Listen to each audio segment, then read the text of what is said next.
What are your crimes, Mark? Yes, what are your crimes, Mark? Did you beat your wife? Did you kick a pup? We'll find your crimes or make it up. Did you laugh at Hubbard? That's not nice, and now you'll have to pay a price. So what are your crimes, Mark? What have you done? Oh, it's too late now. Fair game's begun.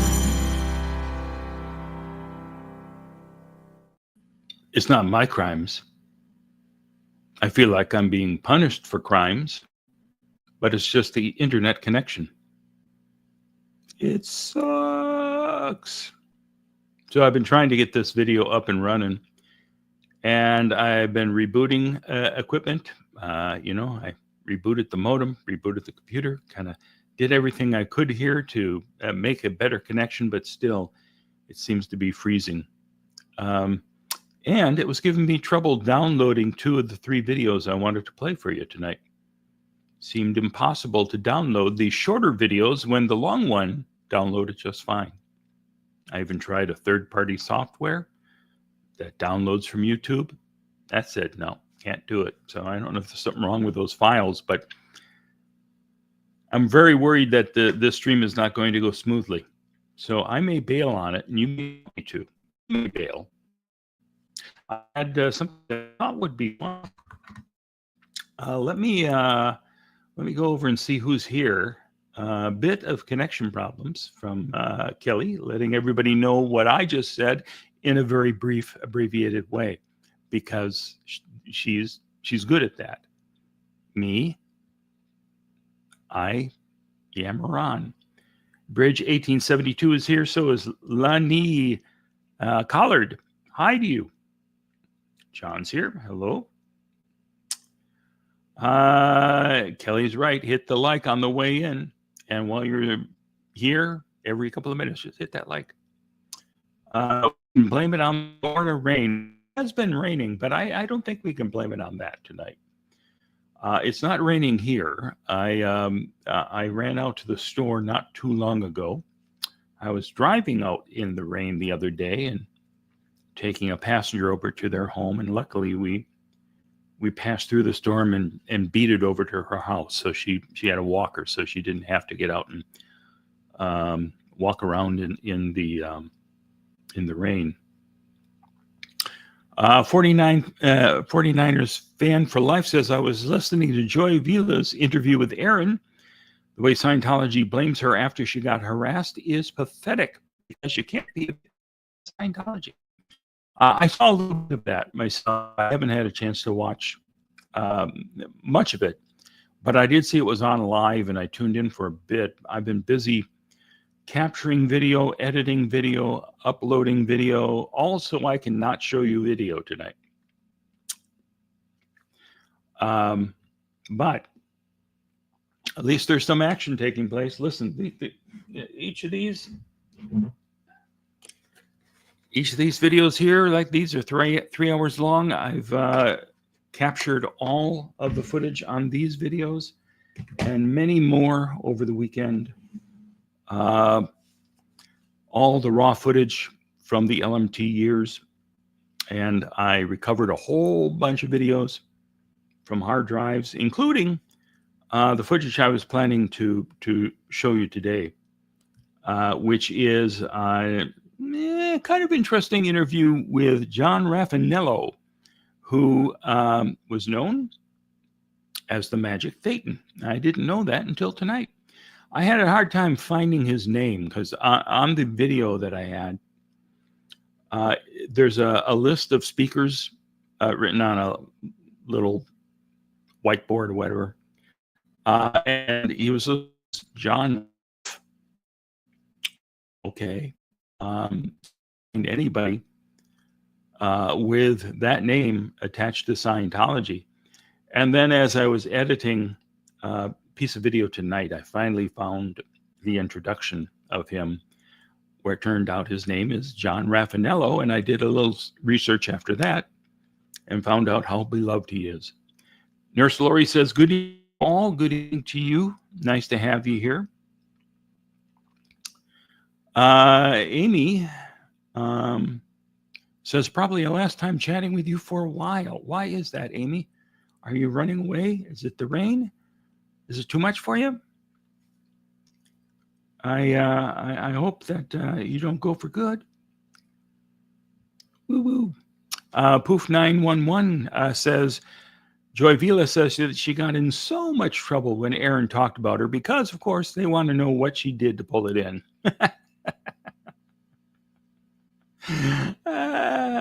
Like that. Oh, that Scientology. They are wacky. And John is pretty wacky himself. John is this character who, I watch him, and he reminds me a lot of Zero Mistel. Very expressive, very, and I always appreciate that about Zero Mistel. In fact, when I was in, where were we? I think we were in a museum in, in Dublin, and I was looking at the portraits on the wall, the old maps, and I decided I'm going to recreate these with my expressions and become the person in the portrait. And so, because it certainly entertained the woman who finally said, "I had enough of you, and I'm out of here." But it's the type of wacky thing I like to do. You can enjoy the art, and then you can enjoy the art. Good Lord. So, John Raphanello, the magic Thetan, is colorful. I will say that. His seminar, which I recorded, I haven't finished editing yet. I just recovered it and put it on the timeline tonight. I think there's one little chunk that might be missing. I have to go back and look at the bad hard drive and see if I can find it there. But his portion of the freezone convention was what I was looking forward to the most, because he was going to show us how we can visit another planet and talk to a person or a being on another planet. And I said, oh boy, I can't wait. And it turns out it's easier than you thought. You just kind of have to think about it, and then you've done it. And I questioned him about that afterwards. The video that I have for you tonight is our conversation afterwards. Professor Kakan is here, late again. Well, we all were. We got off to a very, very late start because of internet problems here. And hey, you know what?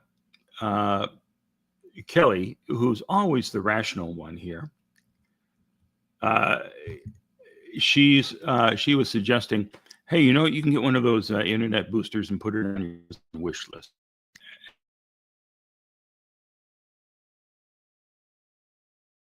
Me, poor here, and be able to plug something in right here to get a good signal. That would be wonderful. So look on my Amazon wish list later tonight or tomorrow or whenever it's comfortable for you. It's not up there now, but it will be. And Kelly's got that link there for you right now. Cat's Meow is here saying hey to Kelly. Well, you can say hey to me too. Hey. She did say hello.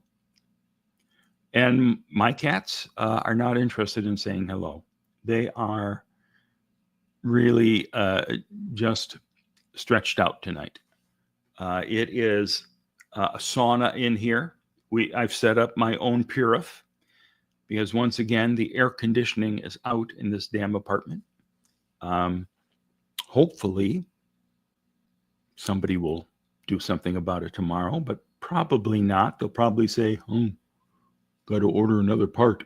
And but it's 84 degrees in here right now. David Miscavige, I'm pulling in everything tonight. I need your help. COB here. Good evening, Mark. Hope. I am in ethics and upstat. Well, when am I not? But I definitely could use some inspiration from you to get this. Glorfindo West says, oh no AC, I'm sweating just thinking about it. Imagine you're me. And well, you don't really have to. You can imagine what it's like, you being hot. That's fine. But man, this place, when the air conditioning's working, it is so damn loud. It's deafening. And then when it's not working, it's nice and peaceful, and you're going to drop. And for that, they keep raising the rent every month. That's right. I brought you here tonight to whine. That's all. I'm just going to whine. I'm going to drive you all the way because the internet connection is horrible. And who wants to sit around and watch me freeze? Okay. The AC at Flag is state of the art. God, I know. Come over. Mind if I can, after I'm finished this stream, I can just saunter over to the Flag building. You don't have to sign me up for courses, but I'd be happy to come in and spend the night there.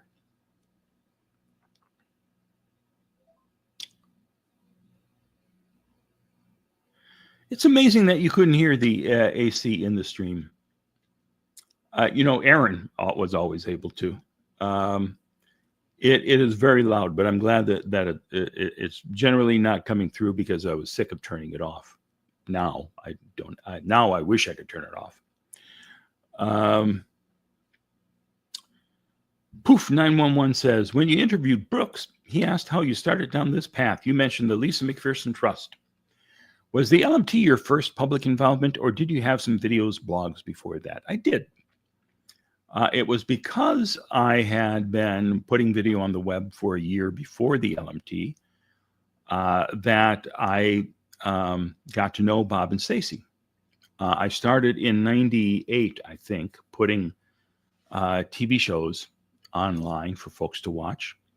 And then right at the end of 98, beginning of 99, Bob announced that he and Stacy were joining the board of FactNet, which was an early internet website clearing ground where members together and spreading. Will you please leave? There you go. And spreading documents online, spreading OT material, and having their homes raided, including Dennis Ehrlich. Before I really started doing anything on Scientology, I was reading about it, interested in it. And I read in a little local newspaper that 10 blocks away from me was a guy whose home was raided by Scientology. And they came in and took his computer and his discs and everything because he had been posting top secret information. Well, then I got to meet Dennis, and I met him when I showed up for my very first protest on L. Ron Hubbard's birthday in 99. And I had my big old camera with me, and I was videotaping. Dennis was talking to some pedestrians who were stopping to ask about Scientology. And on camera, he is saying to them, and this is one of them. These goons follow us around with cameras. And I was like, oh, no. I'm with you. I'm Dr. Benjamin Wagg. And he recognized my name from alt religion Scientology. So we got to know each other then after that. And I, through Dennis, I got to meet Priscilla Coates, who was the local head of the Cult Awareness Network. And she had, every Sunday afternoon, I think, she had sessions where former cult members from all different cults would come over to her house and have like a little AA type of meeting. And I was invited to join Dennis to one of those, and I met some people there. At any rate, when Bob and Stacy said that they were taking over the board of FactNet or joining it, I emailed them and said, hey, if there's anything you need video-wise, I'd be happy to help. And as soon as I sent that, I got a phone call from them inviting me out to Vermont. Was it Vermont? Yeah. Bob lived in New Hampshire, but we were going to a cult conference that they were attending. He said, come on, I'll fly you out there. He put a little cam that in my hands, I follow them where videotaping everything. And after that, I said, I have some video editing equipment, but better equipment would be good, and a really nice camera would be terrific. And he was nice enough to get me a great setup, and that was the camera that I took with me on L. Ron Hubbard's birthday to shoot the footage of meeting Dennis, and all the footage that I shot for years with the Lisa McPherson Trust. That's all because Bob supplied a camera, and he supplied these tapes too. Each tape was like $45, and we went through a lot. But it's the last legacy of the LMT. And I'm glad that we have all that history that people can still access and see the folks that came in to tell their stories with us back then. So, I mean, that's how I got into it. And this is probably a very long-winded answer to your question, but it took my mind off of sweating. So,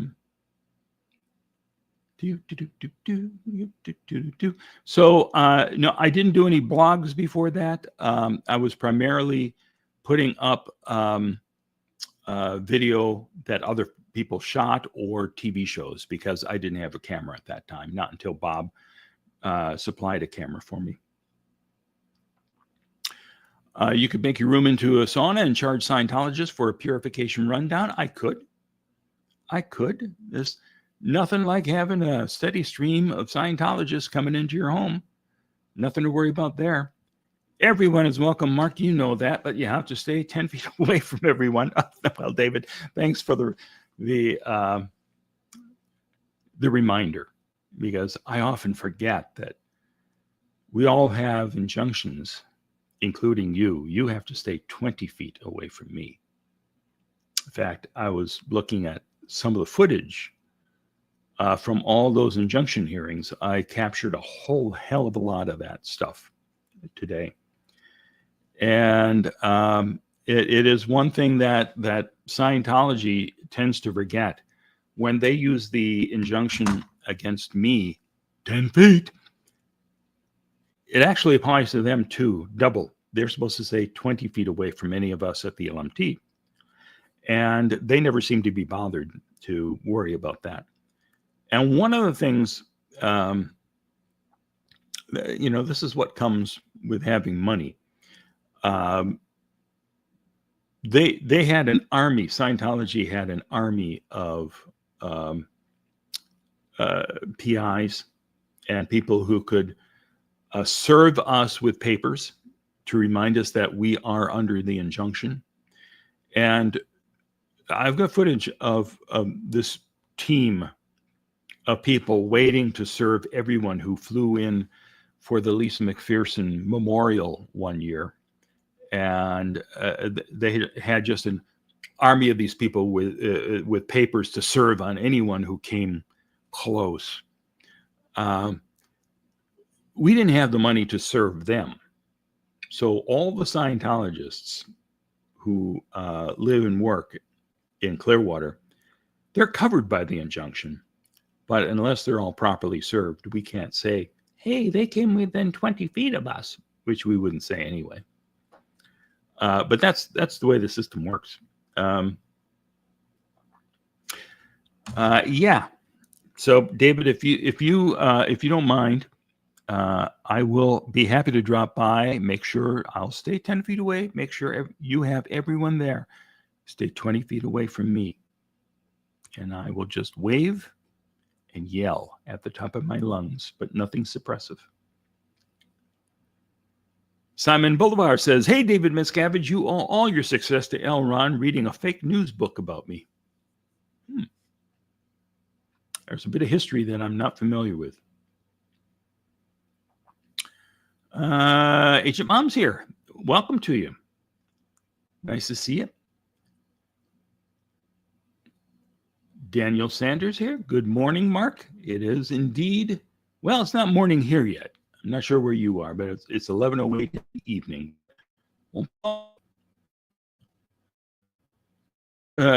Fendel West says, "Well, video history helps explain so much. It stories brings it all to life." That's what I'm good at, bringing things to life. Question: did you find any footage of the barns? I just have that one interview that we conducted. There's two actually. I went over to their home and they did a speaking freely video with the two of them on a sofa, and then they joined Tori and the director of the Prophet, that guy, Peter Alexander. Who, by the way, Peter Alexander was Steven Spielberg's college roommate. And what was so readily apparent when Peter made The Prophet, the film loosely based on Scientology and L. Ron Hubbard, being Steven Spielberg's roommate does not make you as good a filmmaker as Steven Spielberg. But it's a nice connection. Mark, have you seen the series of videos on the church's YouTube channel about how great I am? Oh my God, have I? It is amazing how much people love you. They are short but extremely sweet. Oh man, are they? Everyone's so sweet on you. It's as though they were being ordered to praise you to high heaven. I don't know. I can't find any channel where the Pope's followers are doing nothing but saying, "Oh, the Pope. We had a Pope before. He was great, but the new Pope, oh, he is the best Pope ever.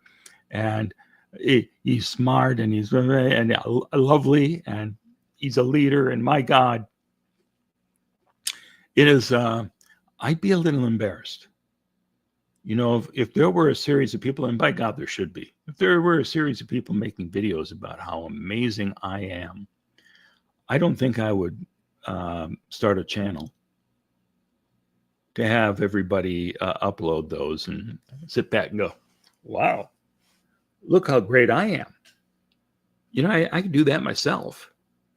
I could sit here and toot my own horn. But I won't. Moose Sambaluz is here. Hello, Moose. Nice to see you. And let's see, everyone's happy to see Moose. There you go.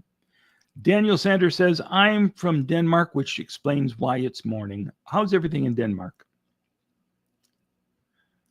They split up, didn't they? Yes, Kelly. If you're talking about the Barneses, they did split up.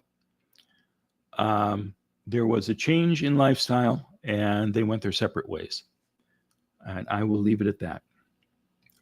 Both terrific people.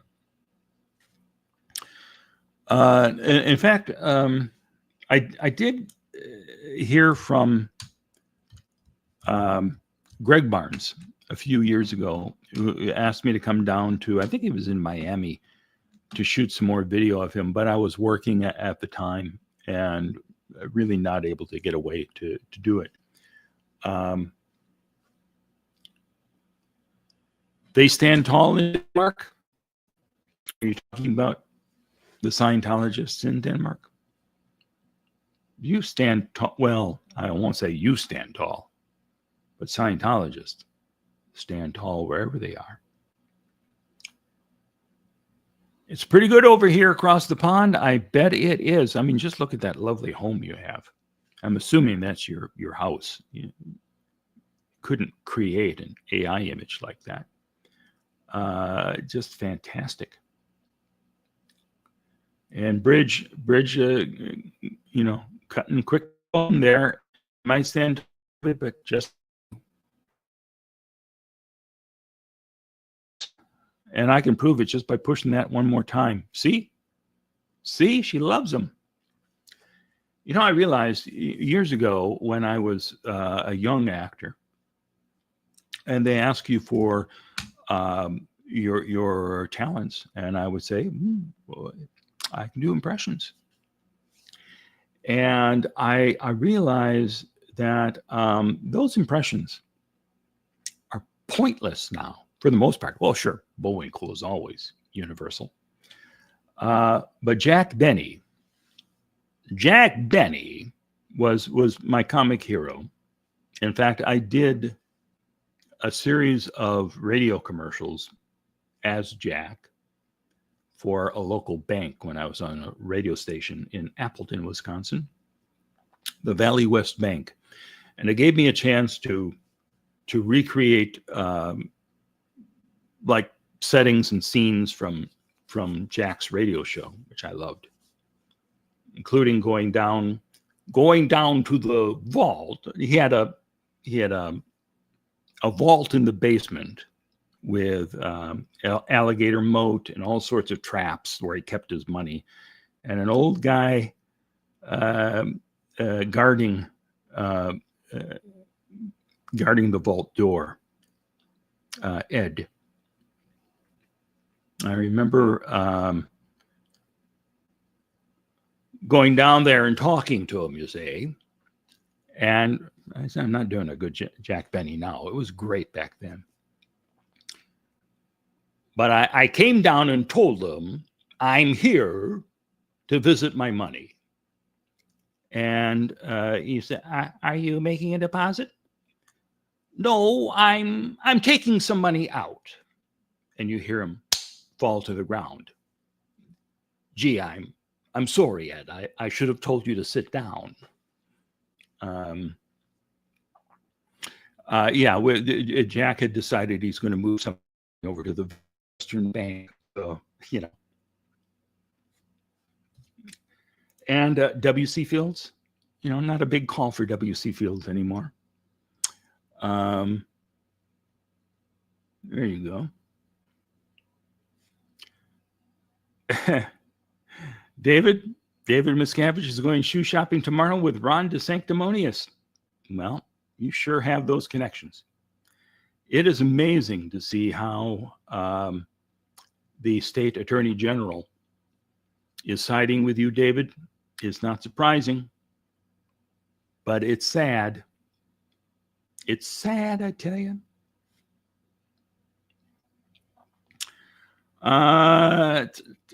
Tallman's Sunnies have illegal tints. I don't know what that means, but I like it. Hi, saw you were live and thought I would pop by. I'll catch the beginning later. Can't 1.5 speed at 4:15 a.m. How about that? You didn't miss much of anything. I'm just prattling away here. I may play some video. Let me know. Is this streaming okay? Is it breaking up? Because that was my concern. We had trouble getting on the air because of the internet connection. Tallman was the cop that arrested Aaron in L.A. How about that? So therefore, Tallman's Sunnies have illegal tints. Would that be his sunglasses? They're too dark. I'm sure there is something there. And I think that was probably close. This is not your home. That's from when you visited your family in Switzerland. Well, that's a really nice picture. I like that. See, I got that even without seeing the explanation there. I could tell. Because smart.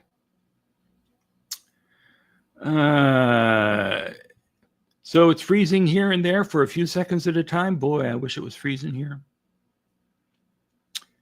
It sucks. It sucks. I hate this bad connection nonsense. Connection mostly good. I saw a few short pauses. I looked at last night's video, and yeah, immediately it started to look crappy, and I don't like that. So try to fix it. So one of those boosters would be a huge help. W.C. Fields. Yeah. You see, I can't even do him anymore. I used to do, I worked at a speakeasy for a while. There was a dinner theater in Atkinson, Wisconsin, where I would do plays. And we would run a musical for like 3 or 4 months. And we lived in a house full of actors. They rented a house for us all. And at one point they opened up this was a dinner theater that this family had, the Klopchik family. The Fireside Theater in Fort Atkinson, Wisconsin. I think it's still there. I'm not sure. But it was run by Ed Flesch, the man who was the artistic director and oftentimes director and star of the shows. And I always enjoyed working with Ed. Ed and I were somewhat similar in casting, so he would always cast himself for like Tevye and Fiddler on the Roof, something like that. And there was a point I was going to make about this. So at one point, instead of doing one of their shows, they opened up a speakeasy. They wanted to have a 1920s type of speakeasy with chorus girl flappers and everybody dressed in old timey wear, and I was the MC of that. And I would do one of W.C. Fields' comic routines. He did I think it was probably a record or something for the radio back in the 30s. The day I drank a glass of water. And I'm getting the news from Natalie Strasser that, yes, the Fireside is still there, and so is Ed. How about that? Well, say hi to Ed for me if you can. Your connection seems pretty damn good here, says Moose on the Loose. I have bad connections too, so I just assume it's me, and it usually is. Not always now. So, Natalie, how close do you live to the Fireside? Do you go to see any shows there? Have you been there? When was I at the Fireside? God, that was decades ago. That was right out of college, essentially. I think I was in and out of college. I took time off and spent years there at the Fireside. So then in the late 70s, early 80s. And then I came back and finished the last couple of courses I needed to do to get my diploma.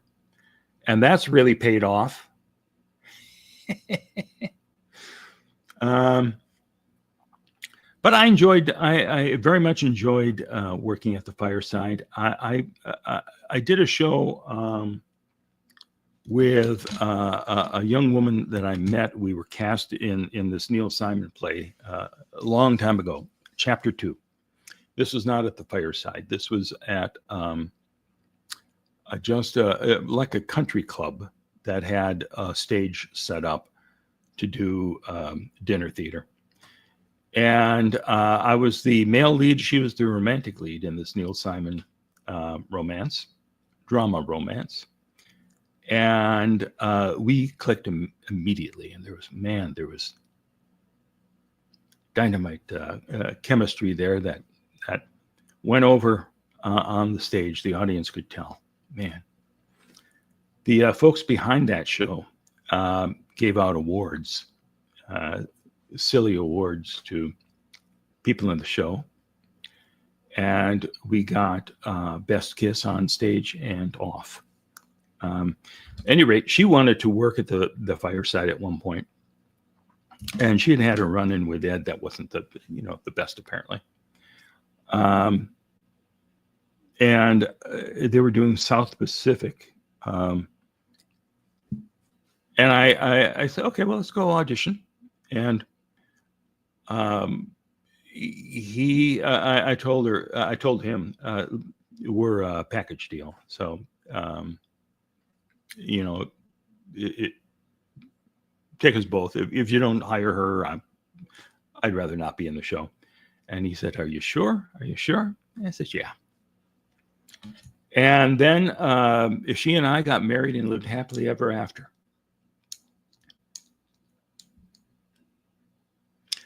I'm sorry, that was just a fantasy life of mine. No, that fell apart, but what the hell. Hey, this is Late Night Confessions with Mark Bunker. Can I put on a red light and have some moody music here? It's going to be a great place to see shows in downtown Clearwater, David. Are you putting on shows, or are you just doing your dog and pony show? Daniel Sander, you'll be so jealous of this, David. Daniel Sander just gifted 1 Xenu TV membership. Take that, David. How do you feel about being downstat now? Look who's on top. Pretty exciting, isn't it? Natalie bartended in a place in Fort Atkinson in the late 90s while I was in college in Whitewater. Good God, the great town of Whitewater.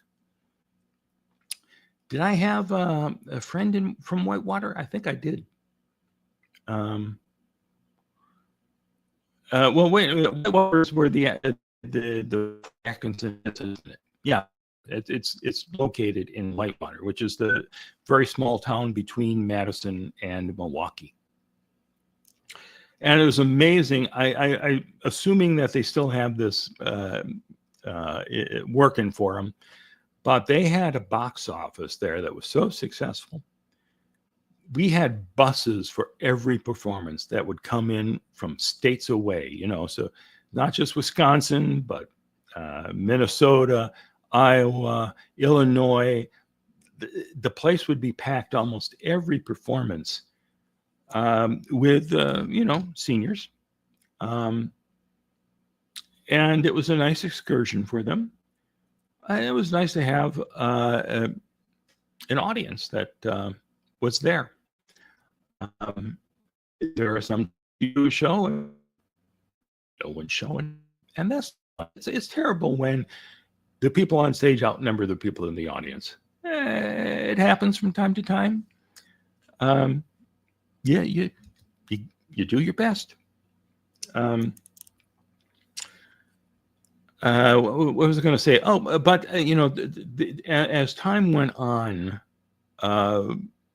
and I think this happens at a lot of theaters, the cost of doing like Fiddler on the Roof or Carousel or any of the King and I and the shows that I did back then, the cost of paying for the rights to do those shows was so exorbitant that they started to do original reviews where they just take songs and Ed would write a show around a theme, whether it was a holiday theme or whatever.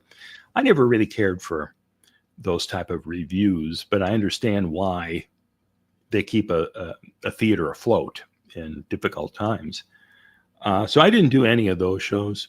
And I haven't done a show there in decades. Last time I was driving through the area with who was to me, dropped by, but they closed. Just had to site. It's the place of legends. Somewhere I have the top hat that I stole from My Fair Lady. It's in there somewhere, all battered and bruised. The cast would come into the bar after their shows. Yes, that was something that we would regularly do. Well, not me, I don't drink, but in fact, for a couple of the shows I did there, and as I mentioned, these ran for months and months and months. For a couple of them, I wrote a spoof version of the musical. So I did like a full book and rewrote lyrics for the songs. And what I would do is I would take a little cassette recorder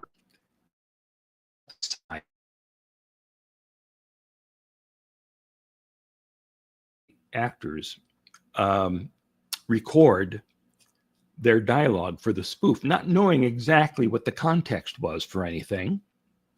And I was put in a cameo for Ed Flesh, the director. At some point in the show, he would come in and either give a note or just say, "Hey, if you need me, I'll be in the bar." And when he saw that, he said, "What's this? You trying to say I'm a drunk?" No. I just thought it was funny to be able to say, "I'll be in the bar." You know, you're supposed to be in Camelot or whatever, and you can catch me back there. But I remember, Carousel was one I did. It became Clarabelle, where the main guy, Billy, I think is his name, who dies in, well, spoiler, but he's a circus clown in it for some reason. So I could do a song called Clarabelle. But the other one, the one that I mostly remember is the King and I spoof I did called The King and Everybody. And they normally had some naughty connotations to them. It was adult content for the adults doing the show. So we could have a cast party and get together and listen. It was fun. And I remember in that, the female lead in The King and I have a song, "Whenever I Get Afraid," whatever it is. And I rewrote it. So she's explaining to her son who's having some, I played the Crawler-Home, which was the sidekick for the king. And I had a bare chest outfit there and swaggering around. And in The King and Everybody, the boy gets a little excited at the sight of me, and he's worried about that. And Mom says, has a song explaining that it's fine. "Whenever I get aroused, I hide my head in shame and think of a dead giraffe, for no one can complain but myself." But she then, when it listed a series of, she thinks of dead animals to kind of calm whatever arousal she has. So she's teaching her son how to follow that. So then it's a litany of, animals who have died in a bizarre way. Yep, it was fun. Played Moisha in Fiddler. So happy I did that show because that's some good music. That is a great show. I got to play that for 3 months in Glendale at the Glendale Center Theater. And it was a great experience. I loved it. If it had been up to me, I would have been doing that show every day since 1991 when it first ran. And that I hope you don't mind me, babbling on and on about this, because you did, after all, come to find out a little something about Scientology. But I am enjoying going down memory lane. We had a director for Fiddler on the Roof who it was, for some reason, it just wasn't working. And the show's kind of fallen apart. And the female lead, I guess, Golda, my wife, Golda, the one who played Golda, was a force of nature, and she was fantastic. And it was fun. The two of us could really get into it,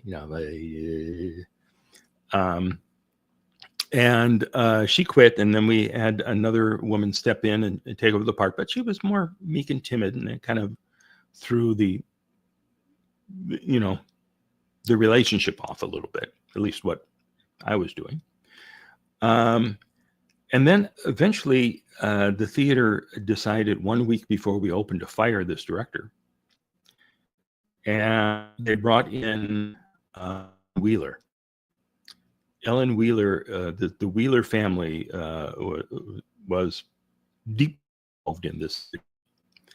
And Ellen, an Emmy-winning actress who had been on soaps, and she was a regular on the remake of Dark Shadows in the late 90s or late 80s, early 90s. And then she went on after she came in and whipped us into shape. And I was in tears because she, first bringing her back brought the actress back to play Golda again. And Ellen completely restaged the entire show in 1 week, redid all the dances and everything, and whipped it into a really good show. And she was stunningly talented, and then went on to produce a couple of the biggest soap operas for many, many years. And do I remember which ones? No. Young and the Restless, maybe? I don't know. Bold and the Beautiful? Could be. I don't know. I don't remember. I remembered Ellen Wheeler, and that's the important thing, because she was absolutely fantastic. Never had a director that was that amazing before. Literally brought me to tears by what she was able to accomplish. And then the little girl who played my youngest daughter in Fiddler, her name is Lindsay, and she was adorable. And I was Papa, and so we bonded. We spent a lot of time at rehearsals, just hanging out. And then her parents were nice enough. Her dad was the mayor of one of the towns there in California, and little Lindsay loved the theater, loved it, and so they really supported her doing plays. And when the show was over, it was kind of hard on her, missing everybody. And the parents were nice enough to let me take her and the other young girl who played another daughter. I got to take them to Disneyland, where I was working at the time. And we spent the day running around having fun. And that little girl, Lindsay Mendez, is now a big Broadway star. She won an Emmy. She's won a couple Emmys, I think. Not an Emmy, Tony, rather. Tony, for God's sake. She's a Tony-winning Broadway star. When I saw her, the first time I saw her on Broadway, the only time I saw her on Broadway, was Wicked. I found out that she was this Broadway star like 1 week before she closed playing Elphaba in Wicked. And I flew out there and paid $150 for a front row seat, not front row, but, like right down front. Never paid that type of money for a play before. But it was so exciting to see her walk out on stage and have the audience just roar with their approval and applause. And it was like, oh, she's a Broadway star, for God's sakes. Not just an actress, not just a talented person. She is a star. Her stepping on the stage is worthy of an ovation. I believe she then went on to do Merrily We Roll Along, a Sondheim revival opposite Daniel, what's his name? Radcliffe from Harry Potter. And I forget who the other person was. There's a trio there, but great show, got huge reviews. It's a show I love. And it's exciting. It's exciting to see that she has done such a great job. Well, she did also an off-Broadway show. Again, this is nothing that you came for. There's a really nice movie called Dogfight. It's not well known, but if you ever have a chance to see it, it's well worth seeing. It's this little indie romance about these guys coming home from a tour of duty in Vietnam, And they get back to the big city, and they decide they're going to have a dog fight. And that's what they call when they throw a party, and whoever invites the ugliest girl is the winner. So it's this very cruel thing. And of course, in the course of this, there's a real relationship develops between the guy who's trying to use her and how wonderful she is, and the relationship developing. So it's got dark edges to it, but it is so well done. And they did an off-Broadway musical of it, and she starred in that. And if you do a search for Dogfight on YouTube, you can find a bootleg video of, I think, pretty much the whole show on YouTube in bits and pieces. She's got a couple of numbers in it that I absolutely love. It's not a great professional recording of it. It's somebody sneaking a camera in there, but you can see the great performance that she gave, and how good of a show it is. It really deserved much more of a life. But if you haven't, what, Lindsay kicked ass in Godspell too? I bet she did.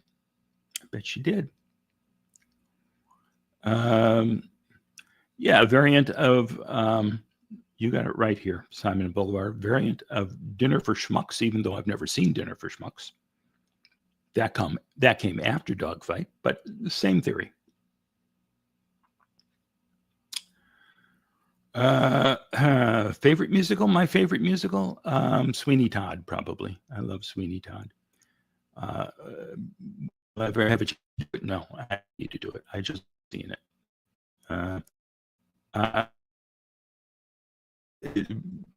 Favorite shows for me to do would be Fiddler on the Roof and A Funny Thing Happened on the Way to the Forum. 2 Zero Mostel parts that I love. And I did A Funny Thing Happened on the Way to the Forum twice. 2 different productions of it. Neither was great, but it is the only script of its type that's a classic comedy, like Abbott and Costello and the vaudeville type of people. Very, very funny script. And Zero Mostel was great in it, along with Jack Guilford. So that and Fiddler on the Roof also originated from Zero Mostel, and one more Zero show that I hope I get a chance to do, but I probably won't at this point. I'd love to do The Producers at some point. Zero did the movie. The movie is fantastic. I love the musical. I would love to play Max Bialystok.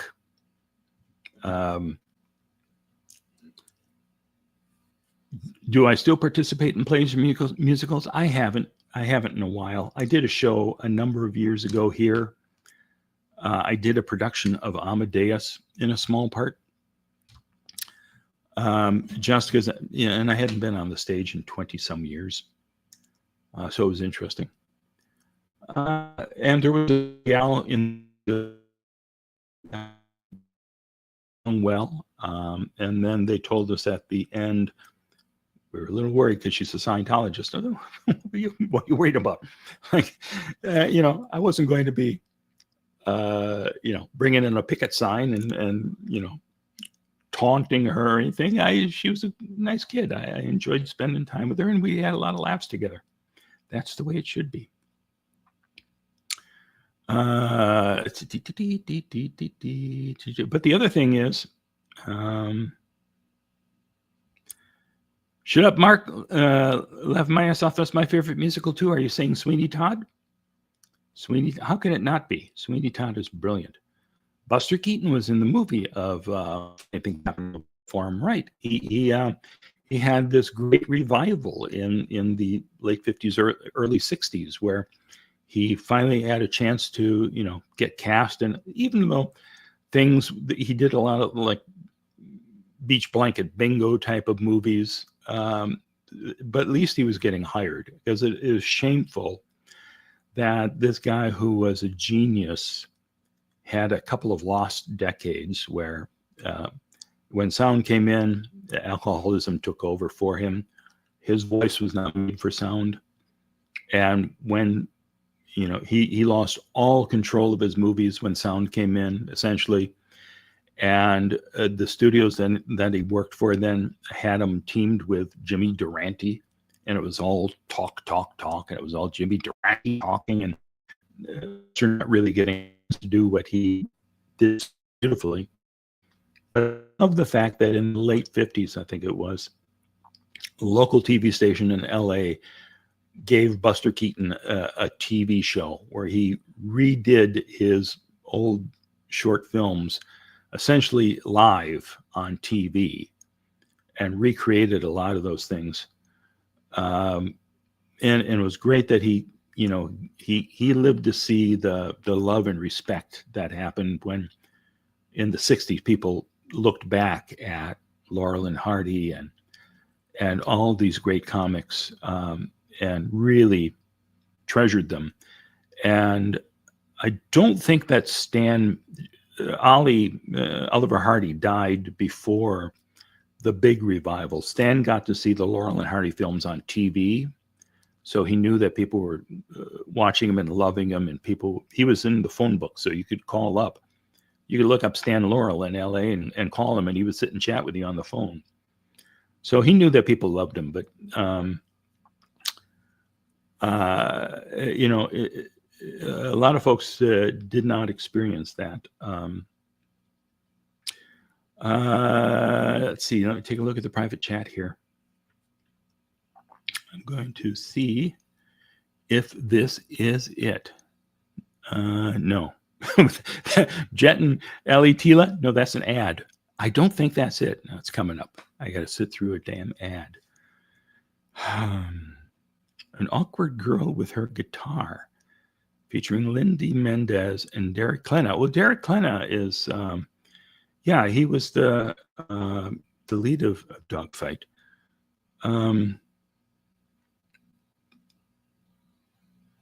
It's not playing for me. I don't know if it's playing for anyone else. But this does appear to be a song from the show. There's another one I love that she does by herself when she's so excited about going out on this date. And I can't remember how it goes at all, but I mean, it's just a delight the way she performs it. Anyway, thank you for digging that up. If this were playing, I'd put it on right now. And I can see here in the, they tell you the list of, let me share the screen here. So you're seeing what I'm seeing. It's that simple. All you have to do is say, hey, share the screen.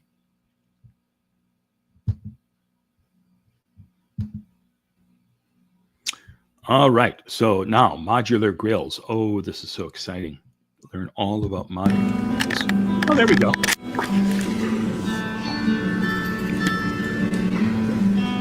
I'm not seeing anything. You seeing anything?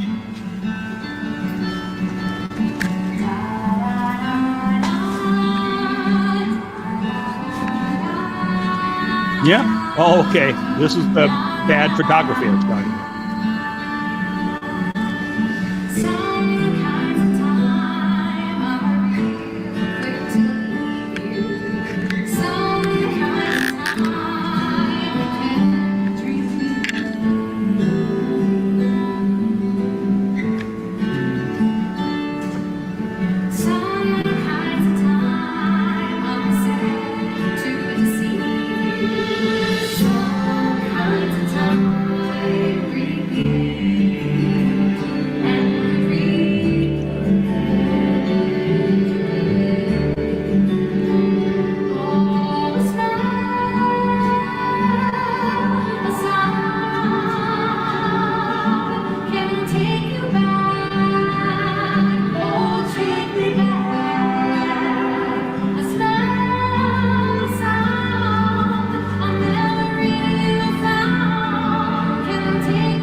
really is a lovely show. You a Marine? See you wearing the Eagle Glove and Anchor. Semper Fi, right? Vietnam? Yes, sir. I was an Army man myself. Korea. This your first trip to Frisco? I've been before. Just once back in '63. I try to make the trip once a year. Still can't stand a long bus ride. What are you? Sergeant? Staff. What do you do? I was working my way up to corporal by the time I got out. Hey. It's quite a tattoo you got. Bumblebees, right? Yeah. 3 of them. Did they do anything? They don't fly? No, sir. I got one that dances. There's no place to be showing off my belly or let you see her moves. So what are they supposed to mean? Don't mean nothing, sir. Just something we did, my buddies and me. Well, there's bowling. Some kind of time, some kind of hate. When we hit harder, the sky plays. There's Bernstein. Some kind of time, some kind of house, somebody's calling.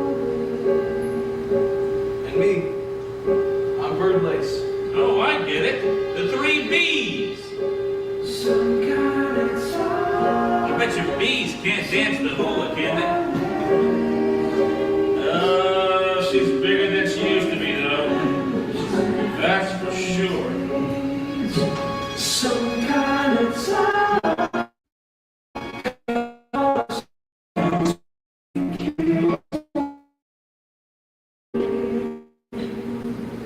What do you say to some kind of time?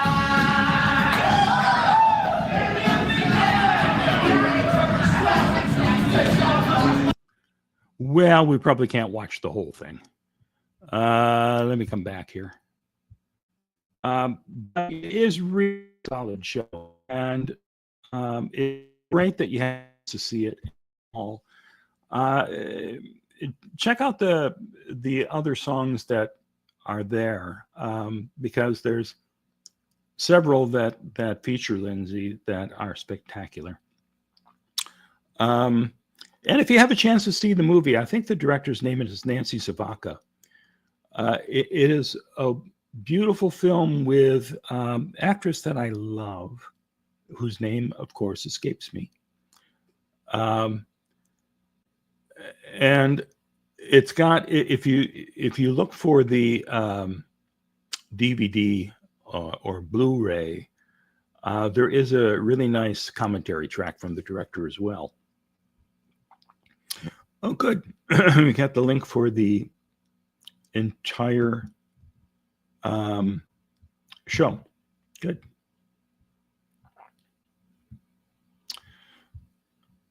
And as I was looking at that video when I was pulling it up here, I couldn't help but notice, let me reduce this back down here. In the list of other videos that you could watch is this live video we're doing right now called Meet the Magic Thetan. And so far we haven't met the Magic Thetan. And how far along are we in this stream? Let me come back here. It is 1 hour and 5 minutes in, and anyone who's clicking on this video to meet the Magic Thetan, that has not happened. But I tell you what, why don't we, that's called Dogfight, by the way, for somebody who was asking what show is this, called Dogfight, off-Broadway. Same name for the movie, Dogfight.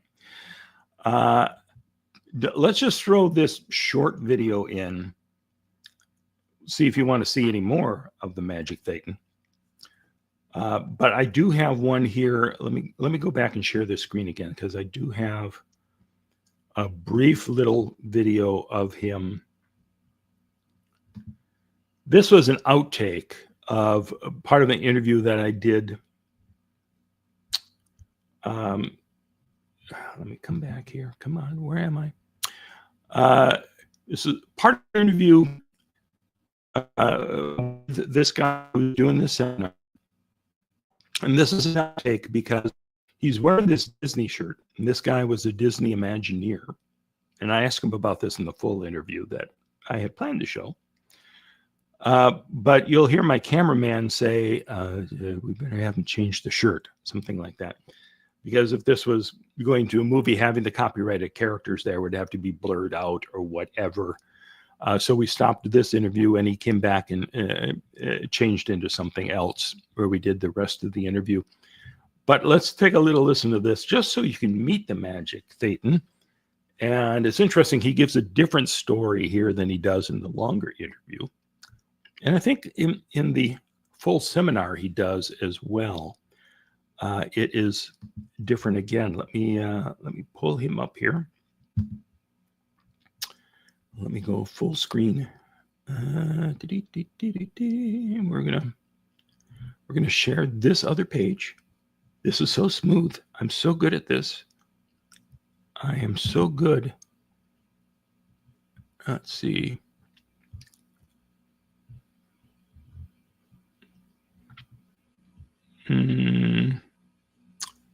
Not that one. View tab. Oh, God. I tell you, this should be simple. Let's see if I can get this to work.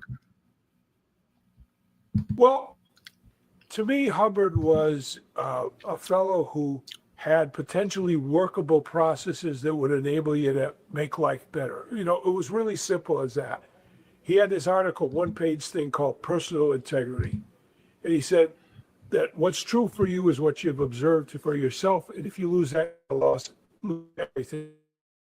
The subject is for you.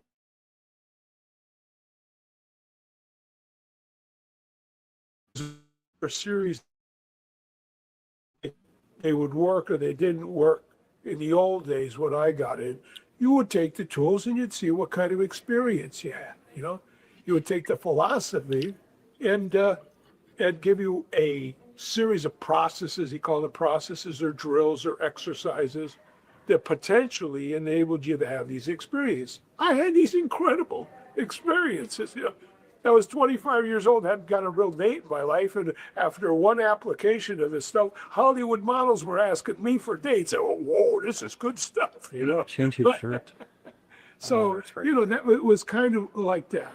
Oh, Ron, you're right. You know, I don't have Ron as a say. Ron had an ego as big as a mountain, but he also had a heart as big as a mountain, and they would alternate in and out, right?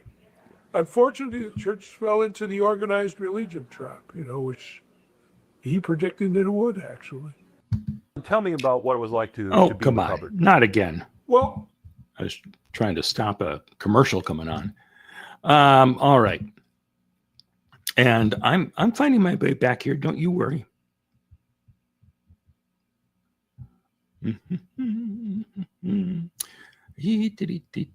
Boom. Just like that. It's so simple. I'm a pro. All right. So that's the magic Thetan.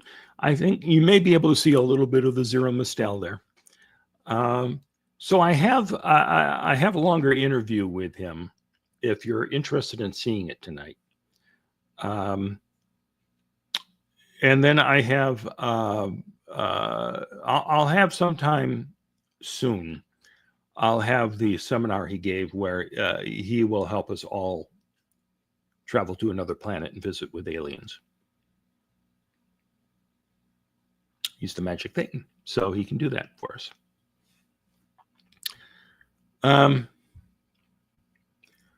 So let me ask you, do you want to, I'm going to come back here to comments. Boom. Okay. Do you want to see more from the magic Thetan tonight, or you just want to chat a little more?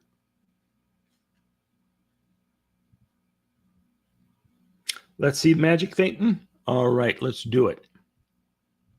Agent Mom is speaking for everybody.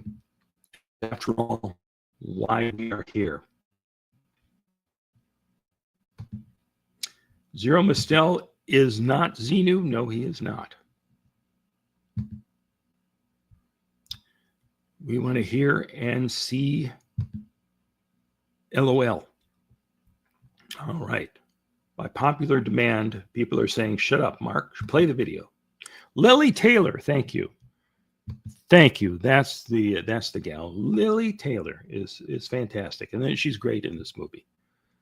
So rent it if you need to. And watch Dogface. All right. So I do have, let's see, the longer video here. Let's take a look at this. This is after the seminar was done. I was out in the hallway talking to him, and you'll hear some crosstalk in it as well, because there are a lot of people who were in the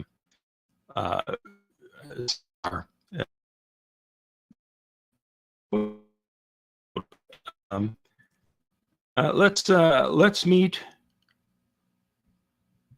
our friend John Raphanello. John Raphanello. And here we go. With a couple of old timers. Old timers were guys that studied with Ron's back. Oh, for God's And sakes. I got into the love, sex, and marriage seminar because I've been trying to get a date with a beautiful gal, for 25 years and hadn't really succeeded. And these two. Now, I like that this story is different from the story he just told us about the models. And it's also different from the version that he tells the crowd during the seminar. Old timers put on this seminar. I was invited by a gal who was the hostess at Continental Airlines VIP room. I met her when I was putting bags on the airplane part-time when I was going to college. And I thought, whoa, classy chick, and ended up going over to the apartment and we talked, right? Unbeknownst to me, she had studied with Ron. She was a Hubbard certified auditor, right? And she invited me to this love, sex, and marriage seminar. Turns out it was being put on by her boyfriend, which I went, oh no, boom. But that was the introduction. And the experience was just magical beyond belief. It was like a gestalt. I just felt fabulous. And I even related that I haven't had an experience after that, processing myself on the technique and ending up in my mother's womb, which I didn't believe was possible. I was a scientist, so. And I was actually, for a short period of time, able to hear people think. And this was I went, what the heck is this stuff? So that's what led me in. And then I thought I went into the academy. I studied with the old timers. I liked them a lot better than the organization. The truth, right? Because the organization had this structure, and that structure impinged on me after very long. I was one of the best students they had ever had. They call it statistics. I had the highest statistics, and yet this ethics officer was at me because in relation with a student I love because to marry someone we're willing to go out with me.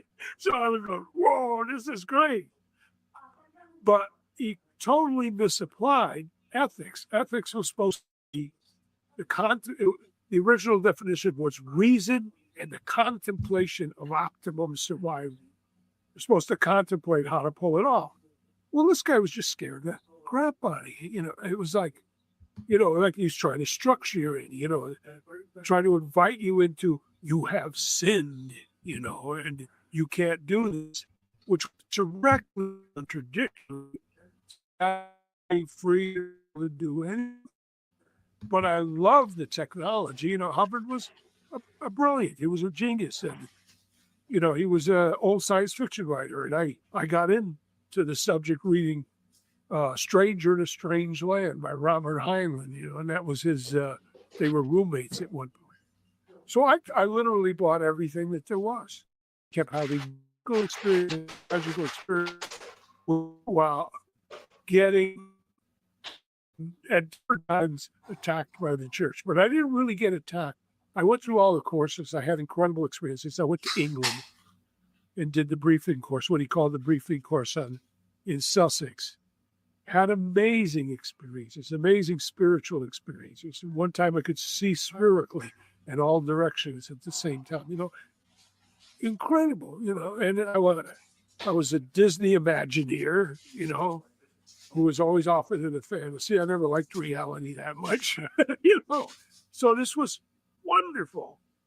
But that was back in 1965, 66, 67. I was in England for the whole year and did everything Hubbard, every course, everyone. That was probably the most magical year.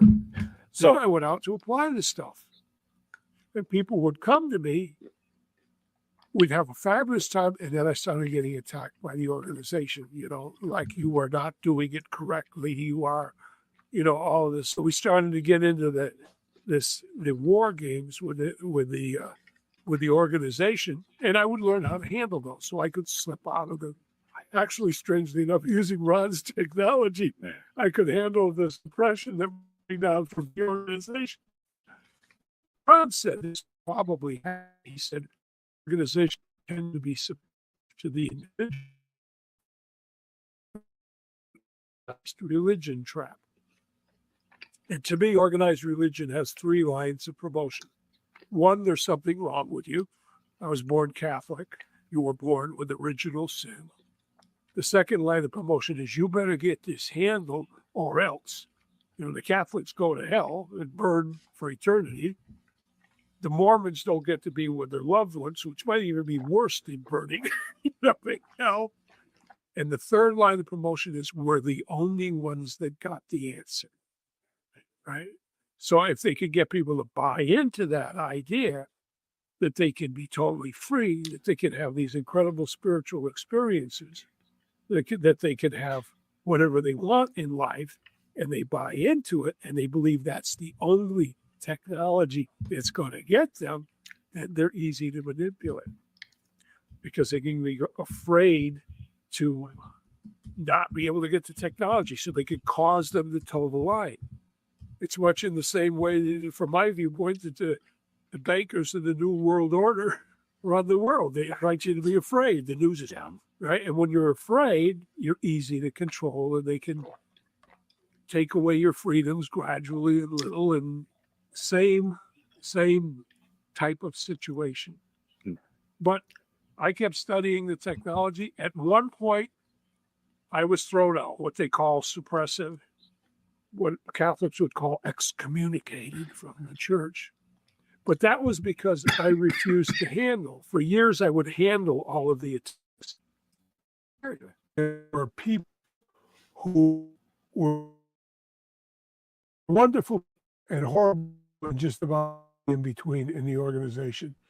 But I was doing seminars and workshops, and people were getting more gain on the workshop than they were sometimes getting on levels that they were paying $20,000 for, right? In fact, I used to have people hide the success stories. I got more out of your seminar than I did out of all of it, because I was basically dramatizing their being free to do whatever they want. Well, there are some people in the organization that love this, but those that were in the structure, I was a threat. I was a threat to the financial system. I was how Hubbard put it. He put the cult of the personality must be knocked out. And there were people that were doing that. Well, they had what they call a committee of evidence. If they considered you did something wrong, it was like their ethics court, right? You'd go in, you'd be ordered into this ethics court. Well, I handled them one after the other. But the incredible amount of work to handle these things and get the people on your side. Sometimes I'd get them all to see the truth, and then they'd get all replaced by the senior. They'd put some other people in there. You start all over again, right? I finally got tired of that. And in the latest committee of evidence, ComEv, they put me on, I said to them, I've got 2 Kakan statuses from Ron, which meant nobody's supposed to be able to touch you, right? I was an advanced auditor. I bought 20,000 people, got them excited about Scientology over the years and brought them in.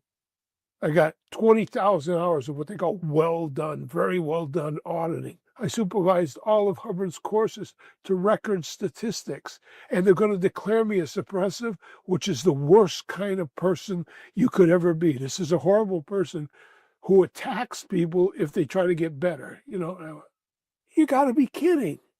I didn't think they were really going to do it. You know, I gave them 3,800 success stories. And there were kids that obviously were under the orders of the hierarchy in the church, and I was declared. I was thrown out of the church. And as I said in one of the talks, I said I had nightmares for 2-3 years because close friends, you know, who I'd known for years and years, just cut communication. They wouldn't have anything to do with you. Why? Well, because they bought into the idea this is the only path to their freedom. And if they were to communicate with me now, the church is going to cut off their freedom, right? I had a guy, real close friend, attended my seminars and went, God, those are some of the greatest things. That's what Scientology is supposed to be. It's all supposed to be fun and, you know, a good time and you're getting better. He didn't communicate with me for 25 years, right? And then he finally came to the awareness. It took 25 years. This is bullshit. And he calls me up on the phone. He says, I owe you $250 from a seminar I attended 25 years ago. He invites me over for dinner, gives me the cash, right? And a lot of what we call old time, the really sane people are the really ones who were really able, not going to take this crap, and walked out.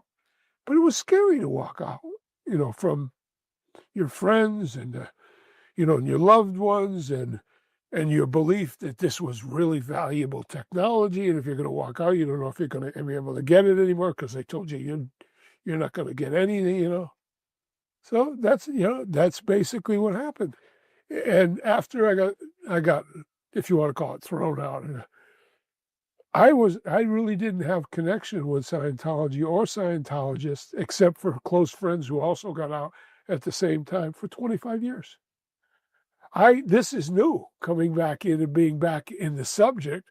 It started when that guy called me up after 25 years. It says, I owe you the money. Well, I met a whole bunch of people that were out in the field, right, who loved Hubbard's technology, but couldn't stand suppression, domination, and literature. In those 25 years, were you still used everything. Yes, I used Hubbard's tech. I used it a lot. Hubbard's tech is brilliant in a lot of areas. But I also studied with other people, right? I studied with the Seth materials, and I studied Abraham Hicks materials, which is the law of attraction. And I studied Bashar, the alien supposedly from this other planet, right? And it was beautiful material because I was attracted to amazing people. Like I said to this guy who's channeling through, Bashar's channeling through Daryl Anka, I says, how do I know you're really an alien from another planet, you know? Because I love the idea that he was, but I was also a scientist. I don't know, you know, that guy. He didn't answer the question, but what he said was brilliant, really brilliant. He said, in your culture, you have a tradition of evaluating the source of the information rather than the value of the information itself. He said, it matters not if I am who I say I am, if the information you use it, and if it does. So I gathered all kinds, you know, in some ways, this ET civilization, if you will, left Hubbard for dead philosophically. It just expanded out.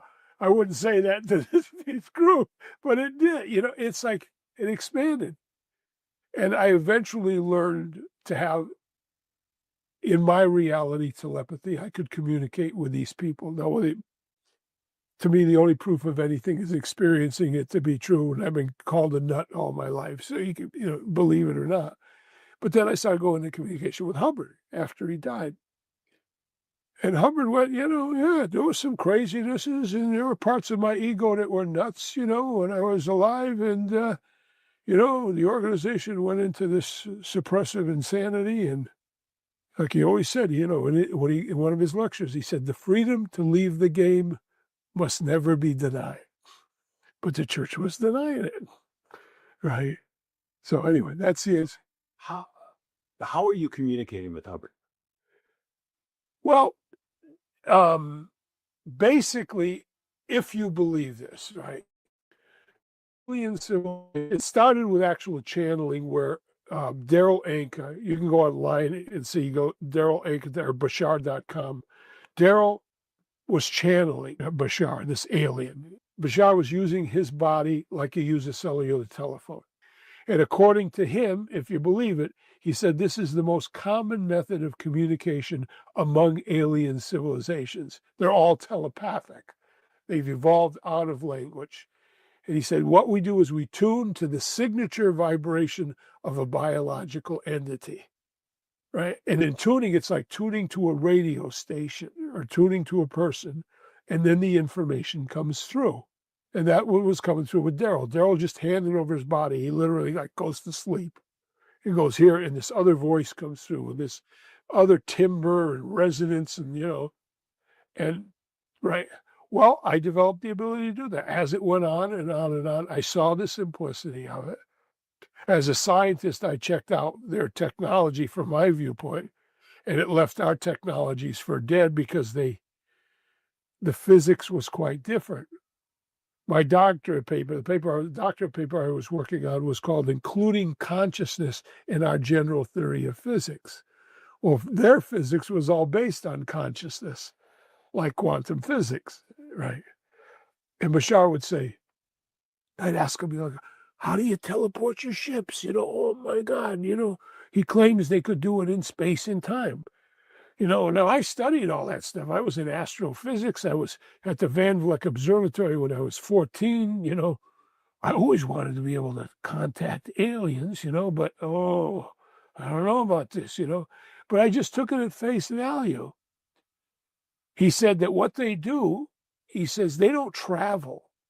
It's not traveling. These things are light years away, trillions and trillions of miles away. You can't travel. It'd take you forever, right? Even at the speed of light. He said what they do is they create an isolation field around their ship by broadcasting every known frequency in a spherical envelope. He says, then I think Chicago 1920, right? Roaring 20s.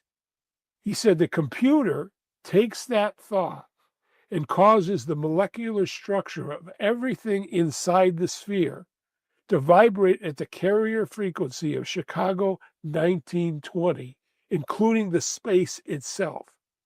He said the isolation field is then removed, and by necessity, the ship must now take up residence in Chicago 1920. Yeah. So anyway, that's kind of stuff I went into after Hubbard. What did your scientist friends think of these theories? It depends on how you approach it. If you approach it with a good communication, I learned, to me, Hubbard did the most brilliant job in how to communicate to people and how to get them to accept things, right? And if I tell the story in the right way, I'm not requiring any of them to believe it, like I'm telling you, I say, I was living with this gal, Norma Zamet, right? And she came home and she goes, John, I've been speaking to a man from another planet. I go, yeah? Have you really, Norma? With that sarcasm. She says, yeah, he's from Orion. I remember her telling this. I says, Norma, Orion is a constellation of stars named by astronomers stars. Theoretically, a person could be from a planet rotating around one of the stars that we call Orion. But the very fact that this guy tells you he's from Orion should make you dubious of his credibility. Beautiful male logic. Well, fortunately, Norma has this Goldie Hawn exuberance that refuses to be smothered by male logic. And she goes, it was great. She gives me a tape. I listened to the tape and I went, holy cripes. This guy, the love for every person was palatable. his communication cycle, his manners, his respect of the person in front of him was incredible. And his philosophical technology just cut through things to the fundamental basics. And you went, oh, and I go, I got to go see who this guy is. And that's how it started. And with regard to telling the other scientists, I tell them that story. I said, you don't have to believe nothing, right? Go see. If the information serves you, use it. If it doesn't, don't. I mean, that's it. Yeah. It kind of brings us back, and I ask these questions respectfully. Oh, absolutely. It brings us back to what you were talking about earlier in the day when you were talking about the importance of Hubbard's statement that what's true for you is true. Yes, what's true for you is what you observe to be true for yourself. Yeah. It seems to me that I understand. I mean, it sounds important. It sounds profound. Right. But it seems to ring a little hollow to me, and I'm wondering if you can help me understand why. Because it seems to me that if you say if it's true for you, it's true. Well, it may not be true, but if you believe it's true, then you accept it as true. Well, you have to understand truth. Truth has a number of different meanings and interpretations. That's what's true for the individual. I think SO, well, that's true for him. That given be true that the guy's an SOB. He might be a really nice guy, but this guy is seeing his version of him, right? But science seems to be something different from belief. Science seems to be okay. You have to be able to, doesn't it? Yes, absolutely. Classic science totally divorces the person from the subject. Double-blind experiments. Get the person out of there. But quantum physics asked the question when it first started, if we do two identical experiments, have one guy watch them and the other one is not watched, are there any differences? And they discovered there was. That when a live person was watching it, it shifted. It was only minutely on subatomic levels, but there was an influence. So that the individual was literally affecting the reality. Right. But in your seminar, you talk about communicating with ETs, and you walked us through the process of you connecting with this person, and essentially you said, if you believe you did it, you did. Or you use the I didn't say that. what did you say? I said, I don't mean to put no, by all means, clarifying is all where it's at, right? I said, your imagination is the key. If you will allow the information to come through without invalidating it, whatever comes through, comes through. You don't have to believe the real alien. I just made it up. My mind, it matters. If you allow the information to come through. Now, if you practice this more and more and more, you follow the exercises, more information comes through. And there becomes a point where it becomes more real than the physical reality, more real than you're touching the walls. And the person has that experience, then they know it's true. But your other exercise of thinking of a person in Paris and what they're seeing and smelling, well, if I think of Adolf Hitler staring at a woman who looks exactly like Marilyn Monroe, eating a plate of spaghetti while there's a cigar smoker next to her, I can imagine that, but it doesn't make it true. It doesn't make it real. You mean it doesn't make it palatable. It isn't. Right. It isn't a reality that other people can see and other people can experience. It seems to be only in your own consciousness. Correct? But I would say that Adolf Hitler is not staring at this. Yeah, but here's the key. Here's the key. If you're taking your imagination, you are creating a. Well, according to quantum, the reality that we are experiencing. That's where they're coming to.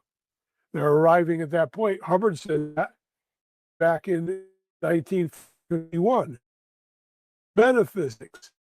Physics was people who would have experiences that you couldn't repeat. You couldn't bring somebody else to that experience. You couldn't quantify it in a scientific way. Quantum physics is now coming to the realization that our thoughts are actually creating the reality and being able to demonstrate it.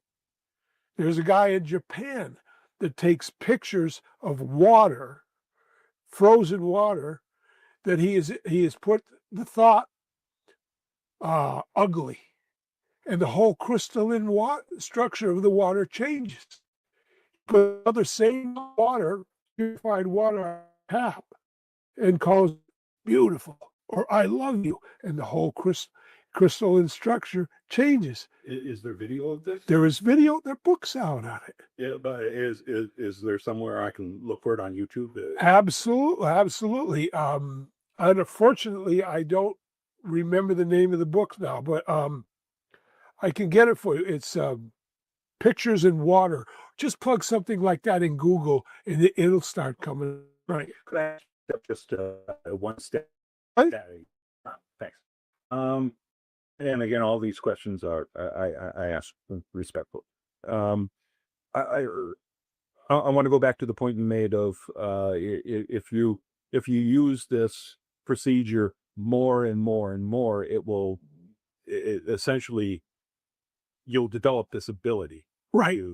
But is that what's really happening, or are you just believing more and more and more that you're able? You have to define reality.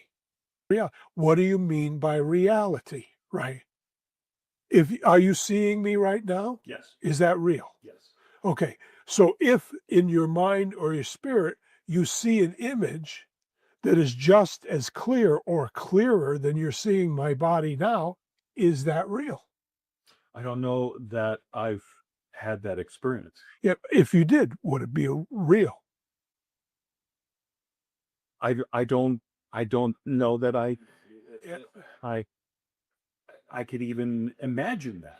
I agree with you completely. Until you have the experience, it doesn't confirm it. I've had experiences. There's no way I can prove them to anybody else. Theoretically, I can guide them to have an experience, and then they go, whoa. But for a great period of time, they're subject to invalidating it. They go, this is just my imagination. This is not real, right? And now they're countering their own creation. See, we look at a picture that comes up on a television set, or a picture that comes up on a computer screen. What is this?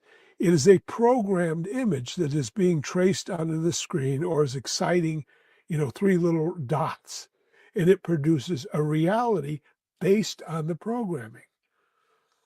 Well, to me, I was brought up Catholic and all of that. To me, the only thing that really resonates with me was what Christ is supposed to have said. He said, "It is done unto you as you believe." That I heard. Now, I wasn't there when Christ said it. That's hearsay data, right? And when he was performing miracles, he supposedly said, "These things ye shall do, and greater things." And I went, oh, that's cool, man. That'd be neat.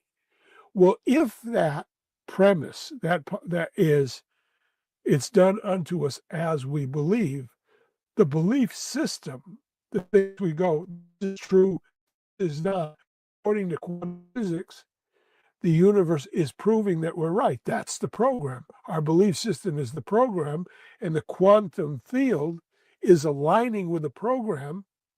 Analogously, I screwed up that word, in the same way that a computer is responding to the programming that's been put in it, right? Those are the things. I'll go back to Hubbard's article on personal. It's not for you until you have experienced it to be true. And when you've experienced it to be true, somebody hasn't, there ain't going to get them to believe it, because they're focused in what seems to be the only reality that exists. How much money do you suppose you gave to the Church of Scientology in the time you were there? I didn't give as much because I skirted around it. Right? I did the training, I did the courses. I didn't do a lot of the processing. The processing in the church, processing is extremely expensive. I learned how to do the processes and what with a friend, and we processed each other, and it was free. Right? So for me, I probably spent about maybe 40,000, 40 grand, in the church, which is nothing compared to what a lot of other people were read into. What do you think about what's happening inside the Church of Scientology right now? We're seeing this mass exodus. Well, what I think is that there are people that bought into the idea that they could be freer, they could have more of the life they wanted and less of the life they didn't want by following Hubbard's path. And they are finding they spent vast amounts of money, and some of them, not only are they not achieving the freedom that they were promised, their life is getting worse than it was. Now they're broke or they're in debt and they're concerned about that. And will I be able to survive? And all of it. It's called betrayal. Betrayal. They're promised something, it isn't delivered, right? That's the destruction of all organizations. You don't deliver what you promise, that organization is going to crumble. Now, those that are weak and afraid, you can keep them under control to a degree. But when people run out of money or they can't stand it anymore, they may go through a hell of a lot of mental anguish, and they do. Thinking I'm going to be separate from my friends and I'm going to be, they're very pissed off, man. You told me I was going to get free. Tell you the truth, I'm worse off than I was before. That's betrayal, right? They weren't delivered what they were promised. That's the incredible simplicity of it. And there are people trying to manipulate that for whatever reasons and whatever purposes. It may be for money, it may be for power, it may be for control, it may be the ego, it may be I'm right and you're wrong, it's the this and the them, I'm the leader and you're the peons, and we control the peons. Why? Because I want to, I like the feeling of power and I like the money that I make. Davis Miscavige lives like a king in the physical reality, but I wouldn't want to be him. That man's got to be mentally nuts, even in his own. It's like the poor guy is a mess, mentally, spiritually. He's not having a wonderful life, right? You look at the simple question, why do people do things? Because they think it will get them what they want. And why are the people staying in the church? Because they think it will get them what they want. Why are the leaders controlling all these people? Because they think it will produce the reality that they want. It won't. It doesn't. You can't treat people like that, because one of the basic absolute truths from my alien friend is that what you put out, you're going to get back. What you sow is what you're going to reap. You sow misery for other people, you're going to get that misery back in a lot of different forms.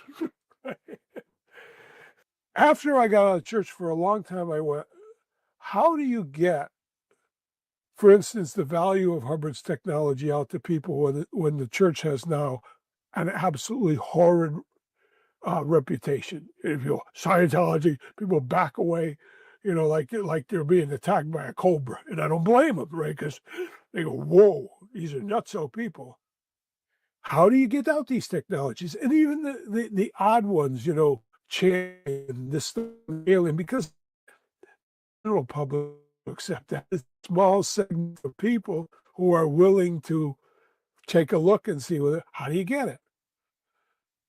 That's my big dream. And my big dream was you get it through entertainment, and entertain people. I mean, really is a genuine motive. Entertain them, inspire, use the entertainment to inspire them, and then slip in the truths in the middle of the. So I spent 10 years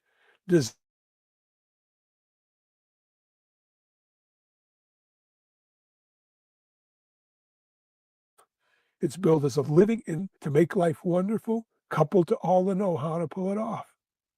And you can discuss wisdom with dragons. Now, if you don't get the wisdom, at least you'll have fun. Right?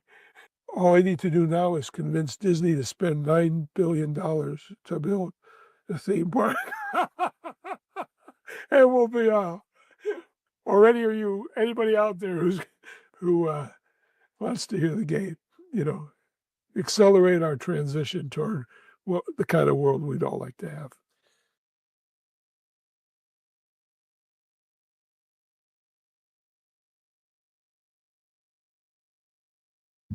And here I am. So that is Magic Fate. And I appreciate that he talked to me and that everybody at the freezone convention were nice enough to allow me in. And some of them told their stories. Some of them glared at me. Not everyone trusted me. But it was an interesting experience. And I will have that demonstration of how we can visit another planet and talk to an alien coming out soon. I can give you the audience warm up for it. He had to announced that they were going to take a little break. And this is the, where is it? This is the little warm-up he was doing. If I could have downloaded this thing, this would have been smooth. All right. Everybody follow me. I'm going to do it, then you do it. Shoot. Shoot, shoot. Oh, for God's sakes.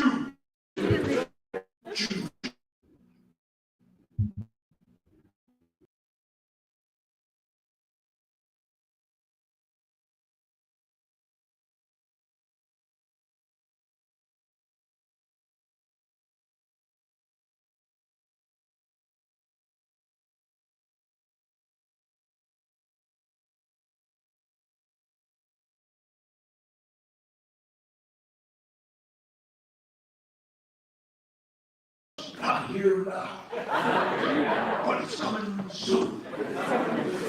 Coming. Here it is.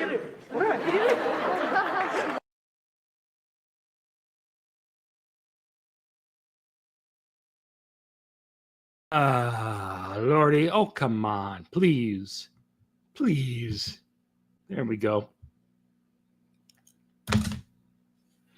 This has been a trouble-free broadcast, I tell you. Well, I hope you found that worth checking. And I don't know how much more of the convention I'm going to bring to you. I do want to have this one particular workshop because I thought this one was interesting. Psychater says, I feel like some of what he describes is comparable to what some other esoterics call the astral plane. That may be. I have no idea what the astral plane is, except isn't that where Zeus and everybody is kind of hanging out? I am not up on all these things. Gnome Sane says, a group auditing session not unlike the one Reckless Ben caught on video. And still better than a beeping fire alarm. Oh, thank you. Yes, it's been a while since we've had that going on here. All right. So I tell you what, I think let's call it a wrap, shall we? It has been a fascinating hour and 50 minutes, and I can't believe that I sang a few lyrics from The King and Everybody. Did lousy impressions that I haven't done in decades when they were good. And, told you all sorts of stuff that I would only really share in an auditing session. So there you go. I feel a little more clear now and filled with shame. All right. Everybody, will see you again soon. And hopefully I'll have this streaming situation worked out. If you want to check my Amazon wish list, I'll see if there's something good and decent that will help me here. And if you could help me get that, that would be swell, because money's tight right now and rent is due. All right, everyone. It has been fun and exciting. You have a wonderful night wherever you are, or morning or afternoon. Bye. What are your crimes, Mark? Yes, what are your crimes, Mark? Your crimes are hidden, they should be seen. Spin all out, Mark, and just come clean.